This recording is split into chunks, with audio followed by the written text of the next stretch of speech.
নমস্কার বন্ধুরা, কেমন আছেন সবাই? মমস কিচেনে আপনাদের স্বাগত জানাই। আজকে আমি ঝাল ঝাল করে লোটে মাছের ঝুড়ো বা ঝুরি বানাবো।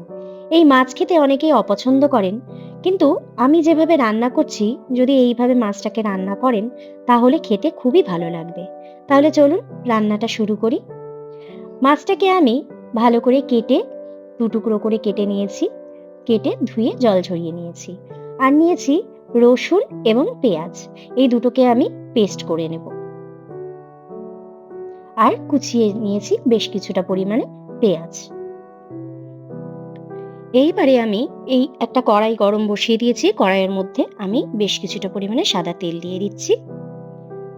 আর যে মাছগুলো নিয়েছিলাম, আমি মাছগুলো কেটে জল ঝরিয়ে নিয়েছিলাম, সেগুলোর মধ্যে রসুন বাটা আর পেঁয়াজ বাটা, কাঁচা লঙ্কা 4টে, কাঁচা পেঁয়াজগুলো যেগুলো কুচিয়ে রেখেছিলাম সেই পেঁয়াজ কুচি, হলুদের গুঁড়ো এবং লঙ্কার গুঁড়ো দিয়ে আমি ভালো করে একটু মাখিয়ে নিচ্ছি। এবার আমি এর মধ্যে লবণ দিয়ে দেবো স্বাদ অনুযায়ী। লবণটা দিয়ে আমি ভালো করে মাখিয়ে নিচ্ছি। খুব ভালো করে আমি এটাকে হাতে মাখিয়ে নেব। রসুনের পেস্টটাও দিয়ে দিয়েছি এর মধ্যে আমি। রসুন পেঁয়াজের পেস্ট, সমস্ত উপকরণগুলো দিয়ে আমি এর মধ্যে ভালো করে মাখিয়ে নিয়েছি। এবারে কড়াইতে তেলটা গরম হয়ে গেছে। এই তেলটার মধ্যে এই সমস্ত মাখাটা আমি দিয়ে দিচ্ছি।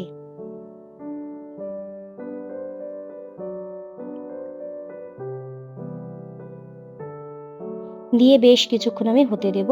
এই যে বাটিটা ধুয়ে একটুখানি জল দিয়েছি, সামান্য কিঞ্চিত পরিমাণে জল দিলাম আমি এর মধ্যে। খুব ভালো করে আমি এটা কিছুক্ষণ হতে দেব। ঢাকা দিচ্ছি না, ঢাকা দিলে আরো বেশি জল বেরাবে। দেখুন বেশ কিছুক্ষণ পরিমাণ জিনিসটাকে হতে দিয়েছি, রান্নাটাকে হওয়াতে অনেকটা পরিমাণে জল বেরিয়েছে। এইভাবে রান্না করতে করতে জলটা বেশ একদম শুকিয়ে আসবে।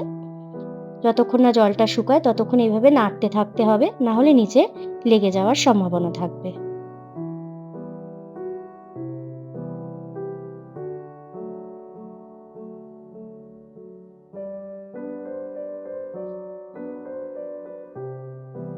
অনেক জল বেরায়, লোটে মাছ রান্না করতে গেলে প্রচুর জল বেরায় মাছটা থেকে। এখন অনেকটাই জলটা বেশ শুকিয়ে এসেছে। খুব ভালো করে নাড়তে থাকতে হবে যাতে নিচে লেগে না যায়, কারণ এই সময় জলটা শুকিয়ে আসলে এটা নিচে লেগে যাওয়ার সম্ভাবনা থাকে। দেখুন একদম ঝরঝরা সুন্দর হয়েছে। এইবারে আমি এটাকে উঠিয়ে নেব। আমার কাছে ধনেপাতা ছিল না, না হলে ধনেপাতা দিলে খেতে আরো বেশ স্বাদ লাগতো। উঠিয়ে নিয়ে গরম গরম পরিবেশন করব। গরম ভাতের সাথে খেতে দুর্দান্ত স্বাদ লাগে। আপনারা এইভাবে রান্না করবেন, দেখবেন খুব ভালো লাগবে। যারা লোটে মাছ খান না তারা এইভাবে রান্না করে খেয়ে দেখবেন, খুব ভালো লাগবে। তাহলে চলুন ভিডিওটা আজকে এখানেই শেষ করলাম। আর রান্নাটা কেমন লাগলো দয়া করে কমেন্ট করে জানাবেন। ভালো লাগলে আমার ভিডিওটাকে একটা লাইক করে দেবেন আর চ্যানেলটাকে সাবস্ক্রাইব করে দেবেন। সবাই ভালো থাকবেন, সুস্থ থাকবেন। দেখা হবে পরের একটা রান্নার ভিডিওতে।